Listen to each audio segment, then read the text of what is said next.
Welcome to the third session of CBI and happy Friday. It is now 11 a.m. So I'm going to go ahead and get started. And just like last time, I'm going to start with a review of what we did last time, some questions for you guys to think about during Morgan's presentation, and then I will hand it over to her to take over. All right, so to begin with, what we went over last time is basically we learned that stakeholders are anyone who impacts or is impacted by your efforts, but they can have different levels of interest in your programs. Today, we're going to learn how to build community input into your programs by forming advisory groups. One thing to think about is how can you use your knowledge about stakeholder composition to develop an advisory group with robust membership. So the campus connection, again, this serves the purpose of forming a connection between higher ed institutions and the communities in which they're located. And our example today is about capital resources.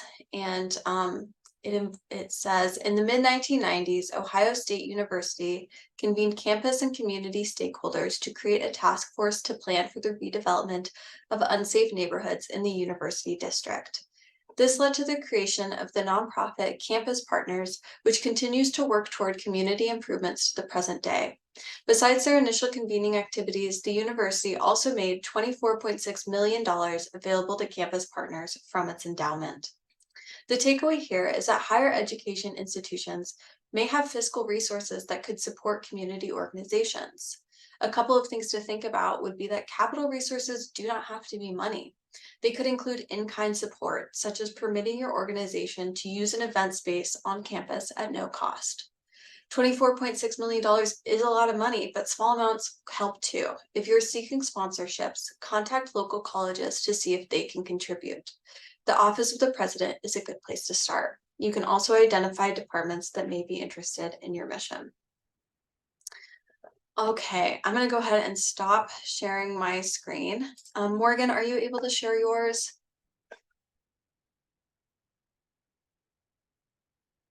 Hi, Maggie. Hi, everyone. Yes, let me make sure I can do it.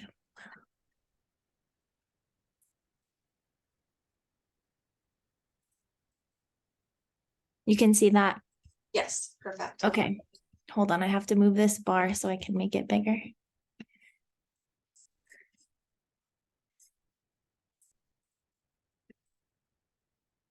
Okay, good morning, everybody.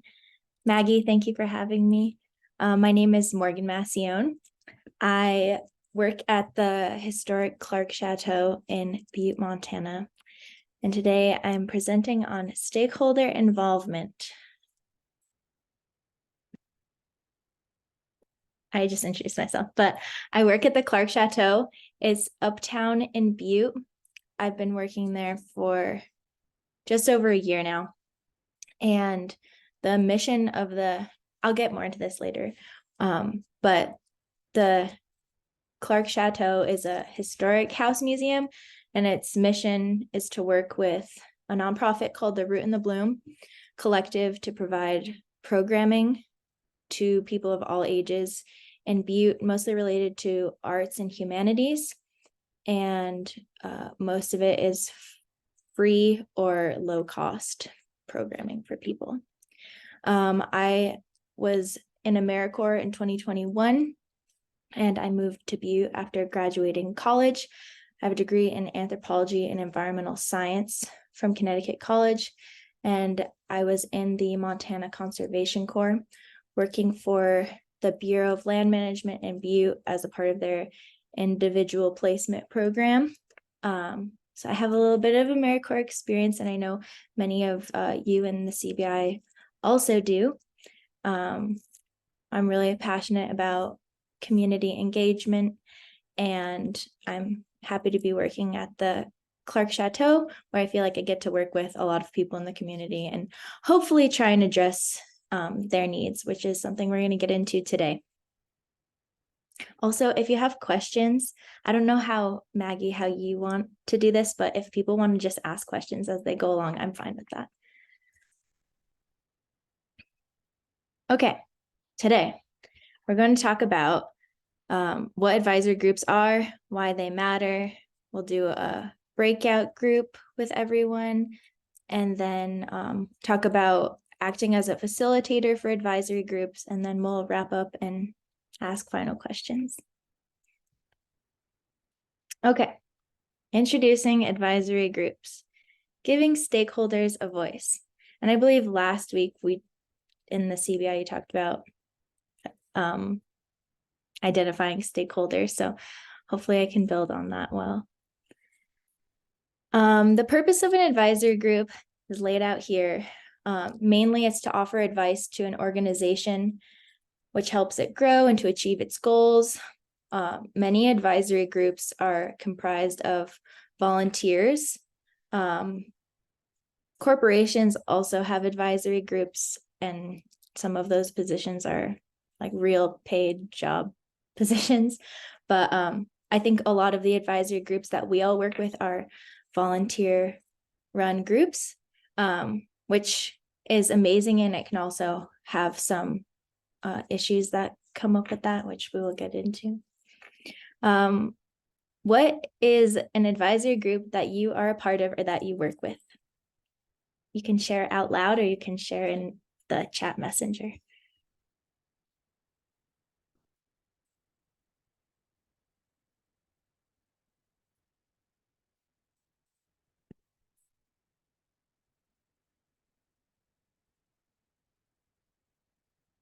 Student government, nonprofit boards. I'm going to read them out loud. I'm sure you can see them, but AmeriCorps, boards of directors, community board of nonprofit, migrant community coalition, nonprofit boards, steering committees, tribal cultural committees, advisory committees, food bank.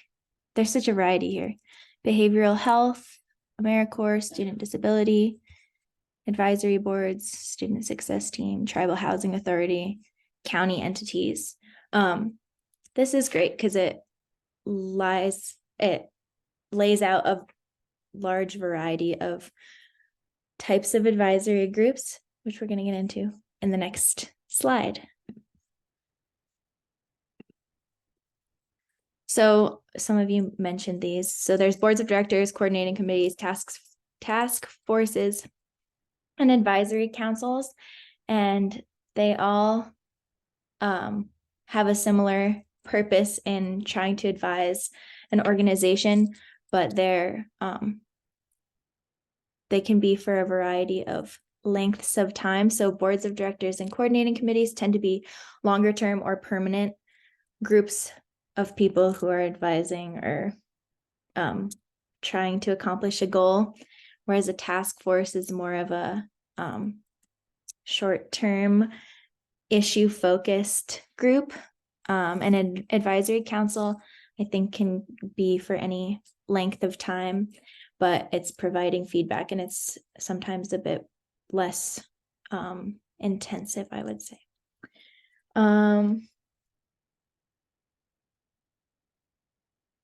Yeah. Why advisory groups matter? Why do they matter? You tell me.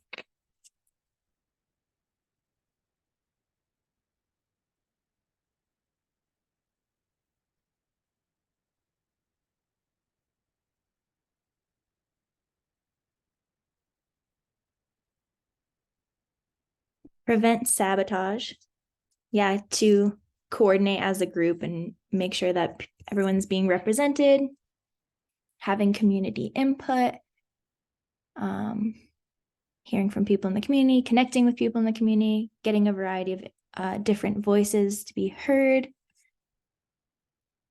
variety of inputs and perspectives to understand and the needs that a project can address, make decisions that benefit as many people as possible, staying on task and acting in the best interest of the community,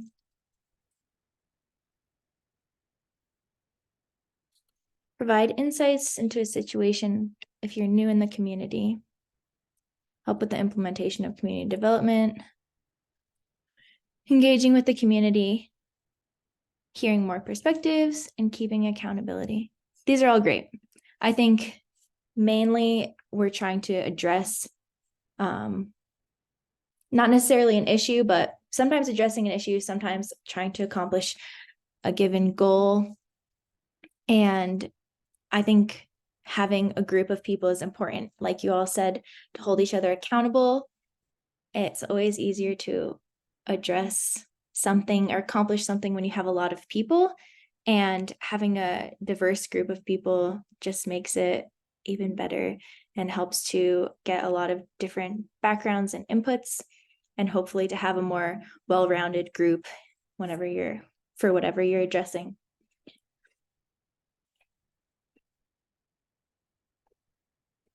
Don't go it alone. So these are reasons why having a group rather than just one person to address an issue or to tackle some kind of initiative is always better.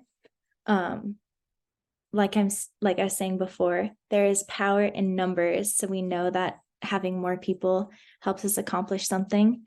Having a core group has more contacts and knowledge of the community than any one individual can. It gives the idea of a coalition more standing among potential members. It makes finding and reaching members much faster. A core group can make a task easier on all individuals involved and more likely to get accomplished. And it shows that the effort has wide support. And that's from the community toolbox. And I would agree with all of these things. I mean, I'm sure if you find that there's a need in your community, there's other people who feel that that need also has to be met and that are willing to help to accomplish that. There are many benefits of advisory groups. One being insight. You can hear directly from stakeholders in the community about what's working, what's not working, what has been addressed, what needs to be addressed. Alignment, meaning that there's greater accountability for the project to align with genuine needs of community members. Bandwidth is that more people with more varied expertise for undertaking initiatives can be involved. Sustainability, the project can continue even if people have to leave. The project won't depend on one person alone. It doesn't just depend on you. You have other people to hold the group accountable. And that's something that I have definitely experienced a lot working with advisory groups. People come and go a lot, but that doesn't mean that your initiative has to end or that a project has to end. So sustainability is very important, I think. Legitimacy, the community sees that their voices are represented in the decision-making process. And diversity, having a well-constructed advisory group should include members representing a range of backgrounds and experiences in the community. And I also like to point out that people affected by an issue or people seeing that a need needs to be met in the community should be involved, even if they don't have an official role. But people with lived experiences should be involved as well. One example of that is I have a friend who is on a community health clinic board of directors. He is not a doctor, doesn't have any medical background, but he's a patient there. And so it's very important that the people who are being affected by a group's decisions are represented, even if they're not like a doctor or a director or whatnot.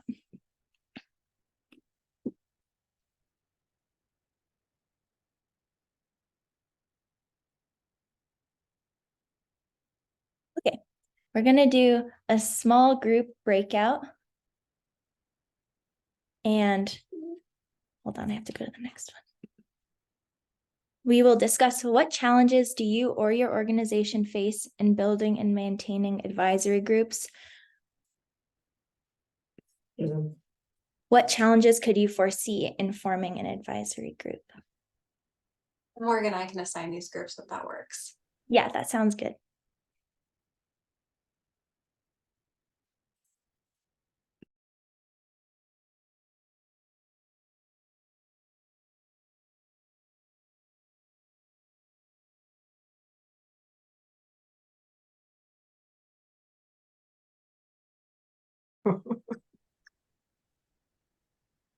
All right, people I start know. coming back in.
All right, looks like everybody's back in.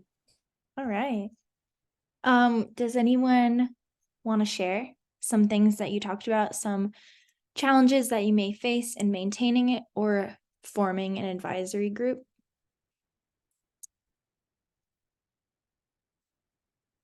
Okay.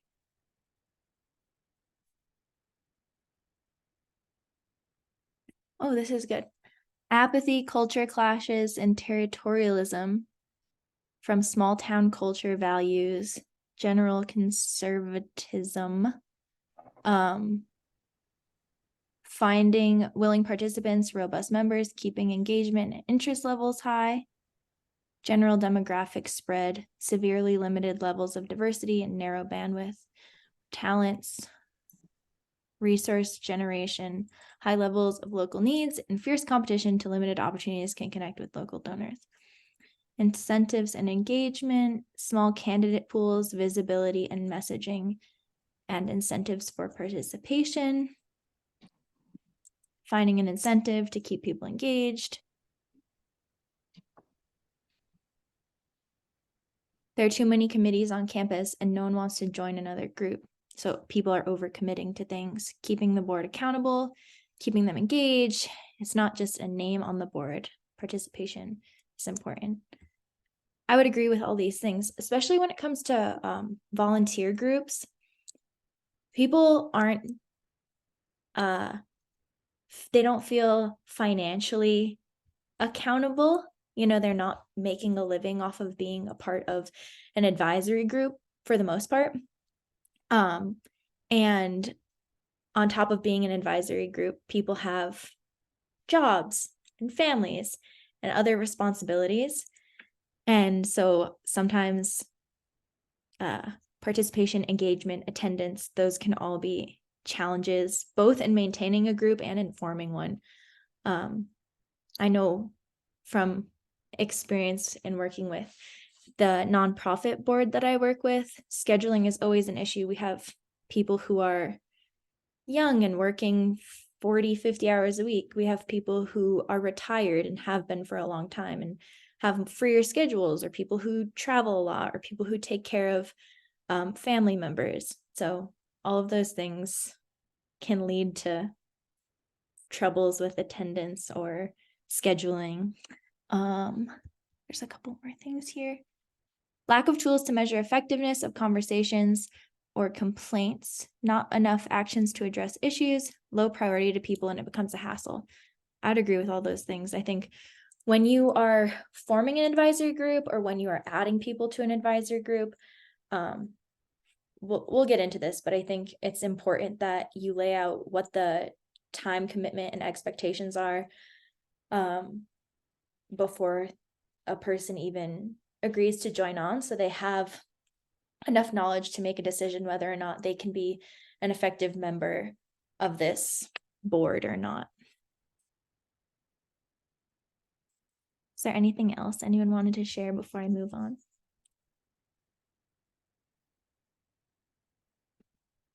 Okay. Acting as a facilitator. Chapter 5 says that as a community organizer, you don't want to organize people to do something. Rather, you want to find out what's important to a group of people or to a community and then help them reach their goals. You know, you never want to go into a community and say, I feel like this needs to happen. You go do this. You want to say, what do you feel like would make this aspect of the community more successful or happier or whatever. When initiating a group, you want to define the group's purpose, a member's role, and members' roles can be different. Some groups have, well, most groups have a president, a treasurer, and a secretary, and then members at large. So roles can be different, and laying that out is also very important. What qualifications one needs to participate, and then you want to plan the frequency, length, and structure of the meetings and the methods of decision making. Talk about this later, but a lot of that comes up when you create bylaws for a group. You lay out how you make decisions, how many people you need to vote on something, how long and when your meetings are, and things of that nature. It's also important that an advisory group be focused, but not too narrow. Everyone should have a shared goal or interest, but you need for a group to allow a lot of experiences and backgrounds to be represented and to be able to maybe address issues as they come up, and not just be too focused.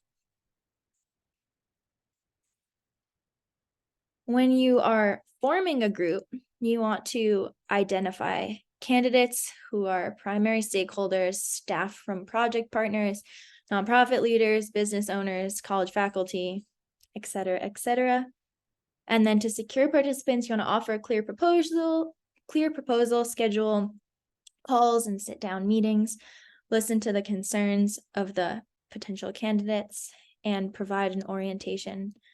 I think at this point, it's also important that you have a mission statement for your advisory group. It helps to communicate the goals of the organization, and it wraps everything you do up into a nice little package for people. You also want to see if there are existing groups that serve this population or this community. Can you join forces with them, or are you starting from the beginning and trying to build up a group that has never existed before in your community?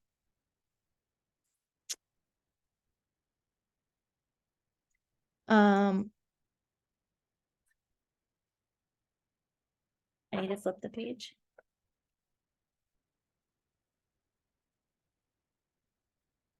I really like the idea of a mission statement. Thank you, Colleen. I didn't come up with it. Things to also consider. I found this on facilitating effective meetings through Alliance. You want to consider meeting size, relationships between members, power dynamics, childcare, work schedules. If you're working during meal time, if you're going to provide food for people, do people have the transportation to get to where they need to be? Are you going to have virtual meetings like we're doing now? Will there be interpretive services for those who need them? And what does the accessibility look like? And some people touched on that in the chat earlier, talking about relationships between board members and if people are going to get along or whatnot. Those are all things to consider when you're forming a group, and not just when you're forming one, but as you advise one or as you're a part of one, to keep an eye out for these things. We're lucky now that we can meet virtually, so that helps for people who have accessibility issues or who are out of town or who can't get to a physical meeting place. So I think that's good, but there are also downfalls to that too. I think sometimes it's important that you meet in person so you can help build relationships with people on your board. Something we can discuss later too. When you're steering a group, you want to get things running by setting rules for discussion and decision making. set rules for adding and terminating members, and set norms and expectations. And to keep things running, you want to avoid mission drift, maintain accountability with good notes and clear assignments, and communicate often by sharing agendas, minutes, and reminders. Your decision-making rules for an advisory board are often bylaws, like I was mentioning earlier. That's a more formalized layout of what the decision-making rules are, if people are coming and going, how that's treated, how many people have to vote on something, or how many people even have to be on the board for it to continue to function. And in those bylaws, you can also discuss what the norms and expectations are for how people act in meetings. I'm going to close out of this and show you the bylaws for the organization that I work with, the advisory group.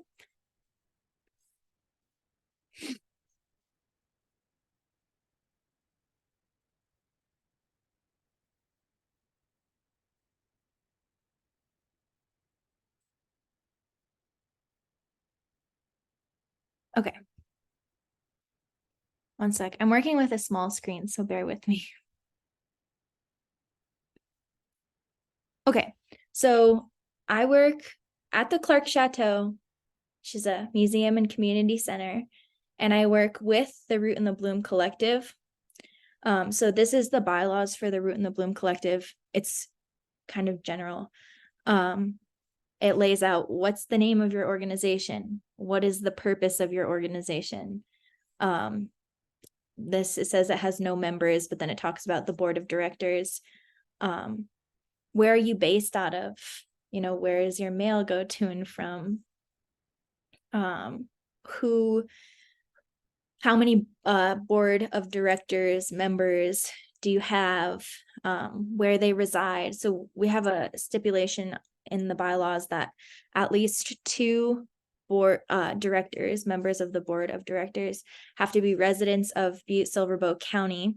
And then other people can live outside of the county as long as they're able to either come to meetings in person or Zoom into our meetings.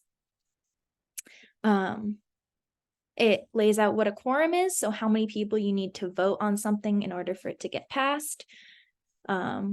Different committees, so within a board of directors or within an advisory group, sometimes you have smaller committees to address more specialized needs. So it lays that out.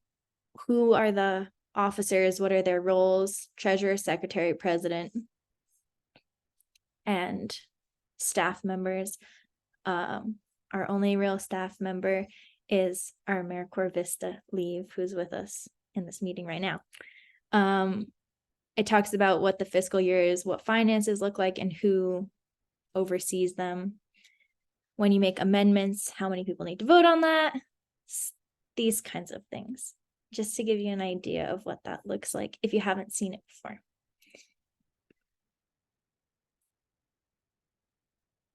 Okay, hold on one second.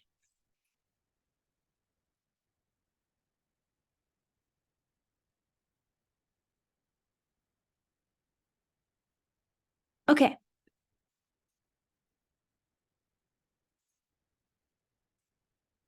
I didn't mean to start it from the beginning.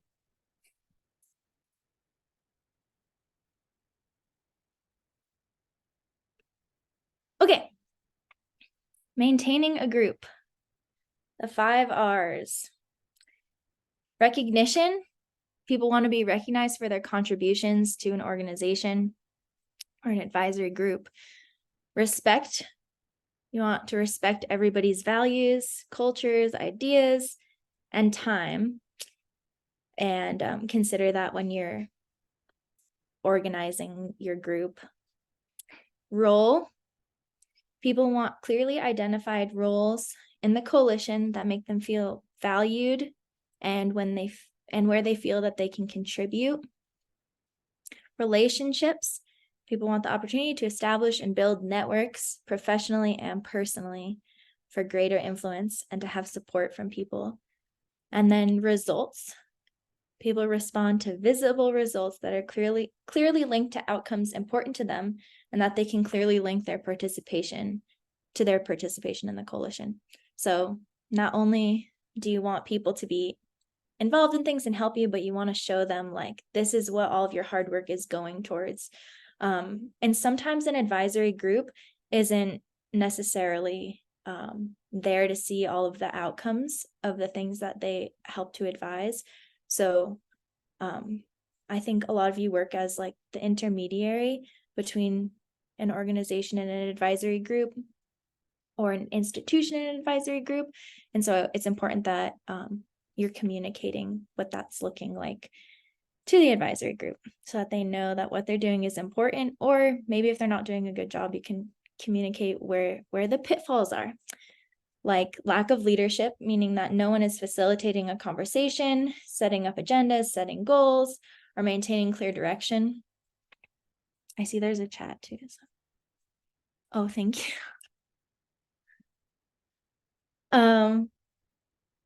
Controlling leadership. Someone in charge or perceived as being in charge stifles voices and perspectives and advances a vision that is not shared by the group. Interpersonal conflict. Group members experience a conflict of personalities, which is kind of bound to happen, but we'll talk about how we address that. Ideological conflict. Group members disagree on fundamental beliefs and are unwilling to compromise. And then overextension. A group tries to take on too much, either things that are beyond their expertise or things that they don't have the time and resources for.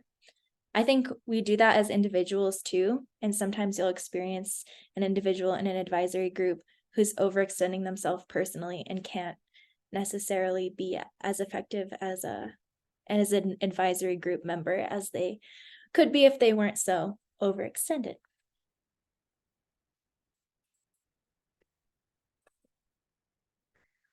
Okay. Make it inclusive, accessible, and equitable. This, I'm just going to read this out loud, and then I'll get into stuff.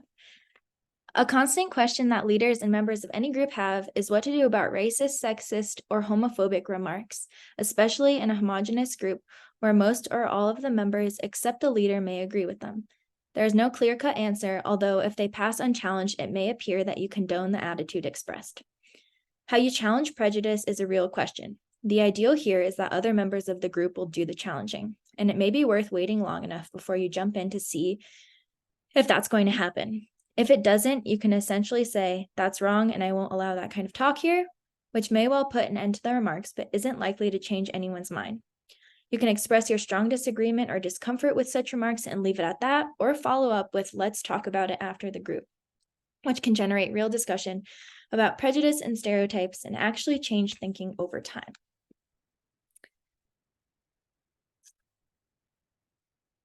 So let's talk about how you have seen discriminatory remarks called out effectively in the past, and then I'll add some comments.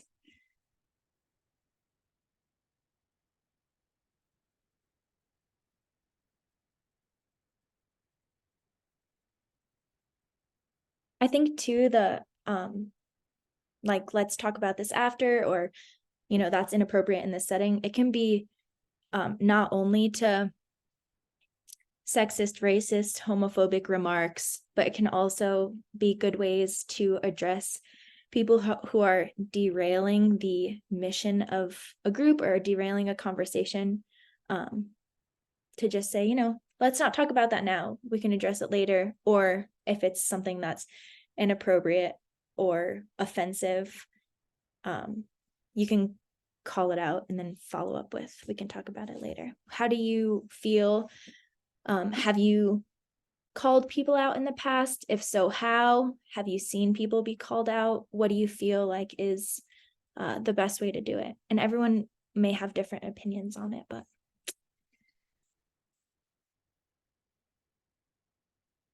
share if you will.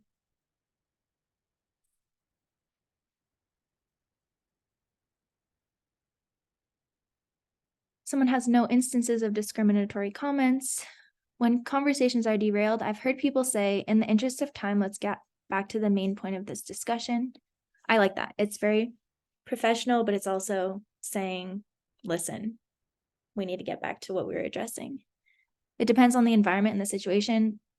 That's true, Ethan. Sometimes you have to table it. I think I presented on this topic during the spring CBI, and we had a good discussion. Everyone kind of feels differently about it. Hold on, I'll read some more comments. I have with our Pride Planning Committee, a man said he didn't believe that there were drag queens of color in Lexington. 3 queens of color stood up and introduced themselves. It's a good way to call people out. It's a good, important observation, and we can circle back if we have time. I think, okay, advising that it's not conducive or appropriate in regards to conversation at hand and then pick up where you left off. This gives no space for rebuttal and gets the focus back on track. Thank you everyone for sharing. I think these comments are great. In addition to tabling it, pulling the person to the side for further discussion. Thank you for saying that, Ray. I agree with that. I think calling people out or saying, like, please, we can't talk about this, or let's talk about it later or whatnot, in the moment, I think is important, because you don't want people to think that it's okay. You don't want to say, okay, whatever, and move on. You want to say, that's inappropriate. But then maybe having a deeper discussion later allows for really addressing the root cause of the issue. And it also can help for someone to be hopefully a little bit more receptive to that than if they would be if someone were to be called out in a large group. I was researching a little bit about calling out versus calling in. And when you call someone out, it's like usually in a group, that's inappropriate, or that's this or that's that. But then calling in is following up with why it's wrong, why we don't condone these types of remarks, or why it's discriminatory. And it can be more of an educational conversation. But I will also say that not everyone feels comfortable calling someone out, or not everyone feels comfortable being that person to have to talk about it after the group. So I think having someone who you can go to in your group, and that should be like the president or whoever the director is of your advisory group, being able to bring these things up with that person too is really important. Thanks everyone for sharing.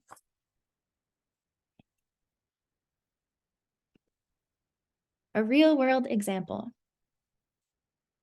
This is my real world example.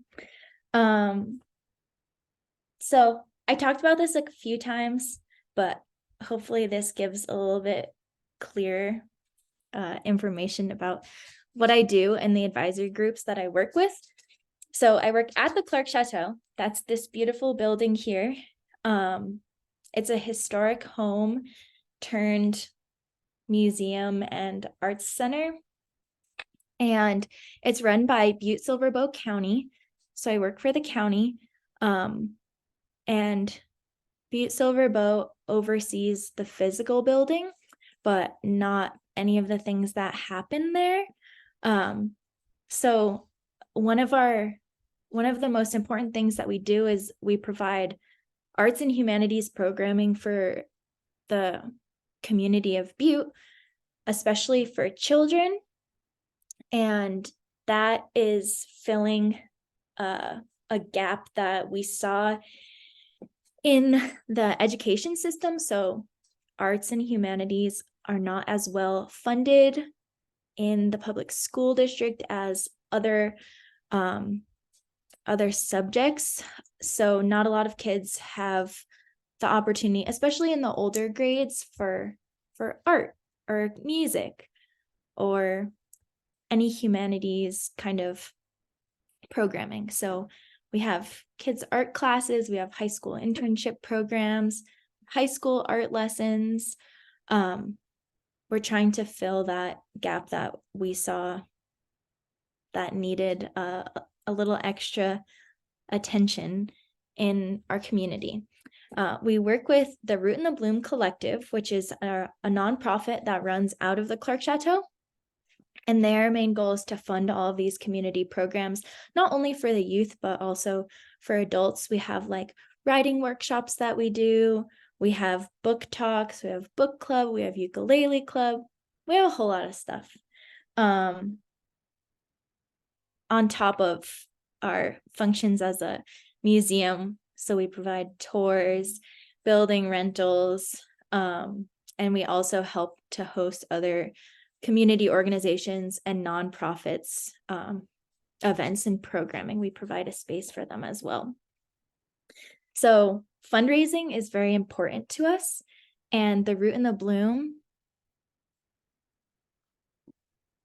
I can send the bylaws. I think I'll make sure I can send them before I do.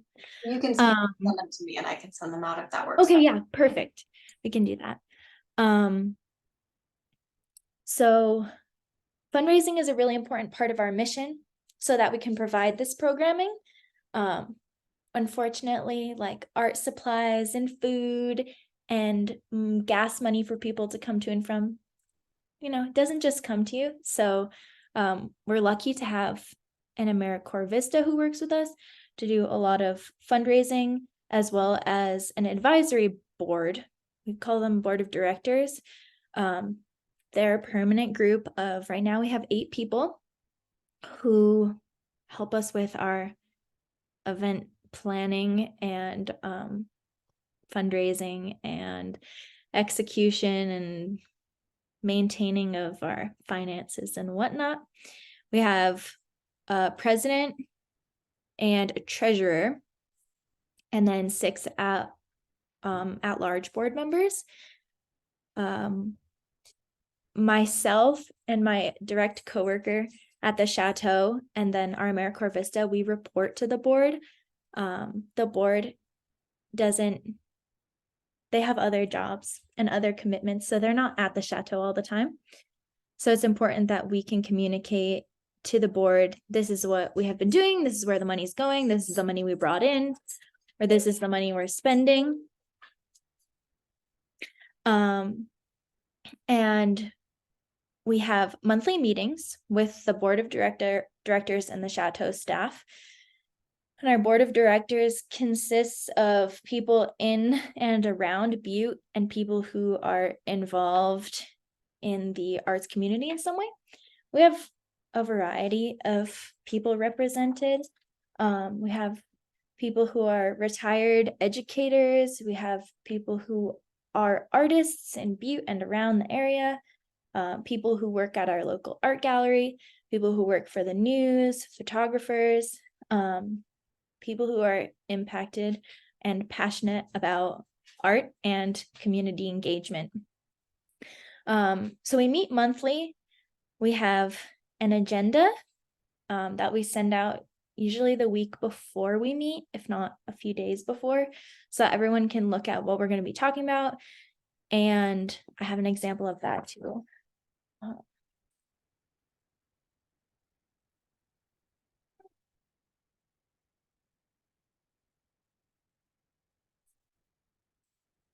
So you can see this still, right?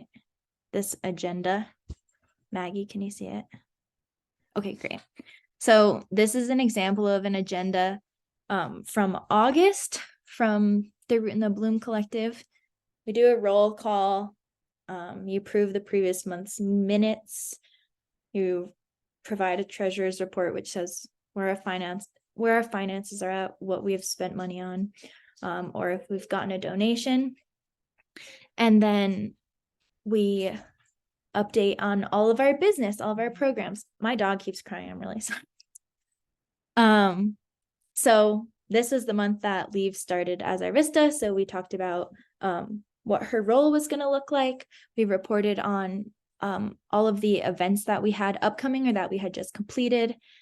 And then we had changed our schedule, and that required a vote from the board as well as approval from the county.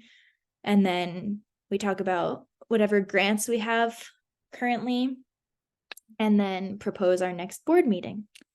We keep it pretty simple, and then one of the staff members takes notes during the meeting as the meeting minutes, and is able to provide that to the board afterwards, so everyone has the same documentation of what was discussed.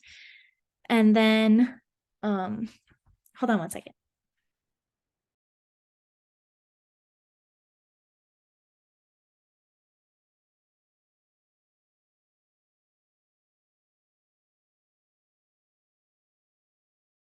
Sorry. And then, like I showed you earlier, the bylaws.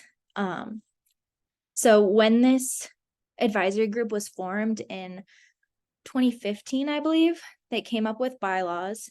And there are rules in the bylaws for how amendments are made. And so if we find that things have changed, we can always say, okay, well, we need to make some adjustments to the bylaws. 2015 wasn't that long ago. But if you have an organization, an advisory group that's been around for longer, you should have that kind of flexibility to add amendments as needed.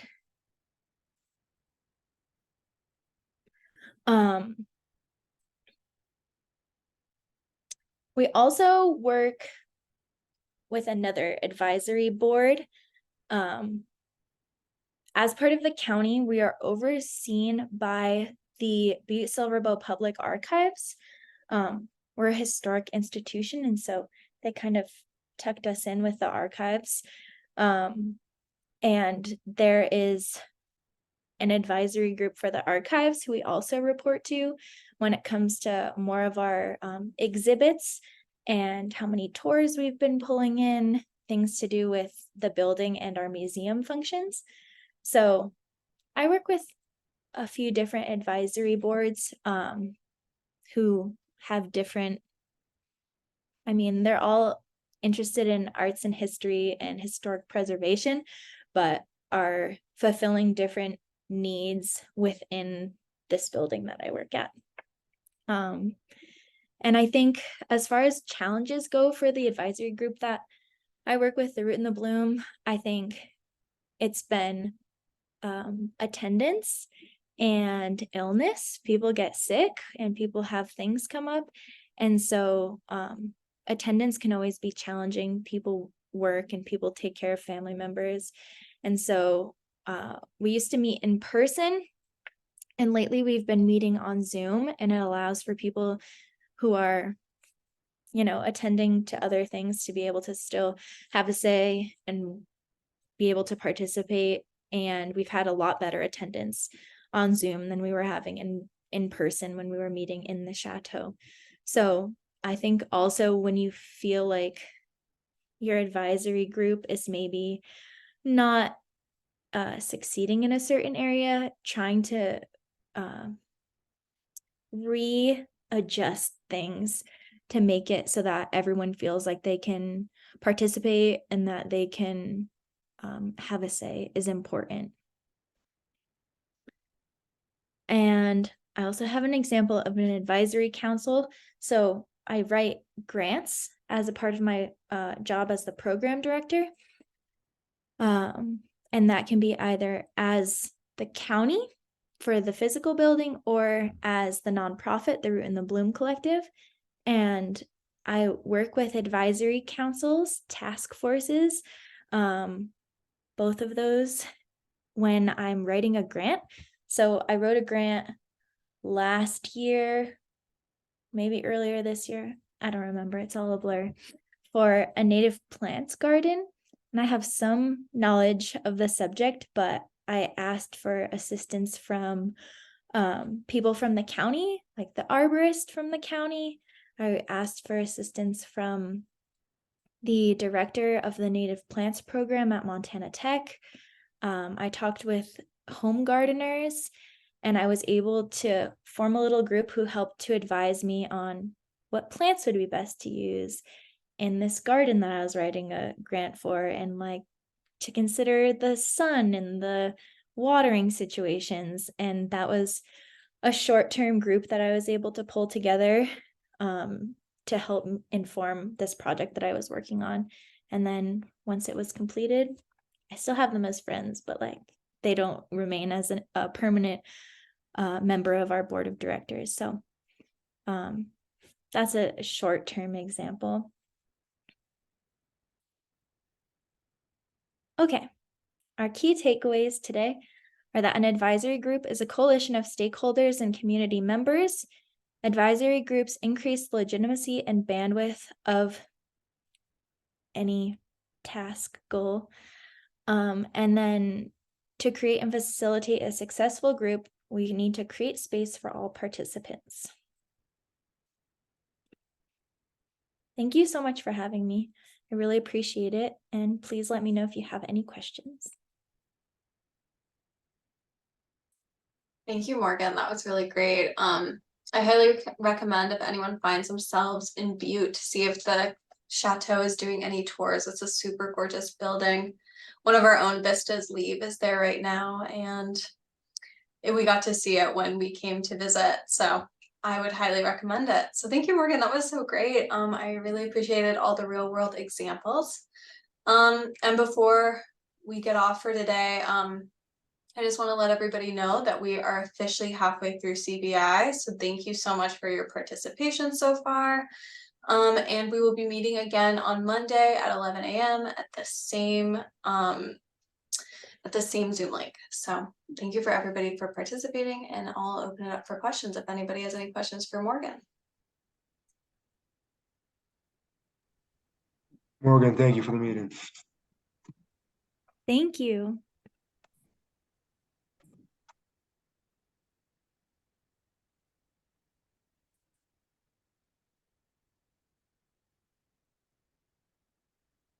Had a question.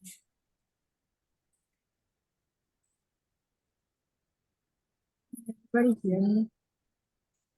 All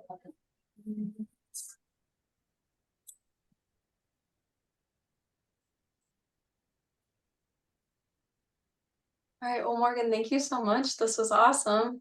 Thanks for having me, Maggie. I appreciate it. Of course. Talk to Oh, you I later. have a question here. I'm gonna answer. Awesome. Any tips for joining existing groups?